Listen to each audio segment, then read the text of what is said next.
శ్యామ్, రాధ, పండు వాళ్ళైతే గుడికి వచ్చి గుడిలో అర్చన చేయించుకుంటూ ఉంటారు. ఇక గుడిలో పూజ జరిగాక వాళ్ళైతే అక్కడ వచ్చి అలా కూర్చుని ఉంటారు. ఇంతలో అక్కడికి రుక్మిణి వచ్చి వాళ్ళని చూసి కోపంతో రగిలిపోతూ రాధతో ఇలా అంటూ ఉంటుంది. ఏంటే ఇప్పుడు నువ్వు నీ మొగుడిని నీ కొడుకుని తీసుకొని వచ్చి విర్రవీగుతున్నట్టుగా ఉన్నావు. ఎలాగైనా సరే వాళ్ళిద్దరిని నేను తీసుకొని వెళ్ళిపోతానని చెప్పి రుక్మిణి రాధతో అంటూ ఉంటుంది.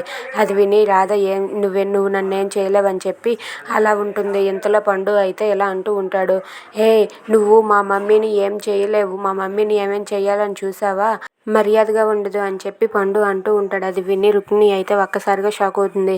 ఇదిగో ఇప్పుడు వార్నింగ్ మాత్రమే ఇచ్చాను, ఇంకోసారి పనిష్మెంట్ ఇస్తానని చెప్పి అంటూ ఉంటాడు. అది విని రుక్మిణి అయితే ఏంట్రా నువ్వు నాకు వార్నింగ్లు పనిష్మెంట్లు కూడా ఇస్తావా, అసలు నీకు ఎంత ధైర్యం అని చెప్పి కొట్టబోతూ ఉంటే ఇంతలో పండు అయితే అలా పరిగెత్తుకుంటూ వెళ్ళిపోతాడు.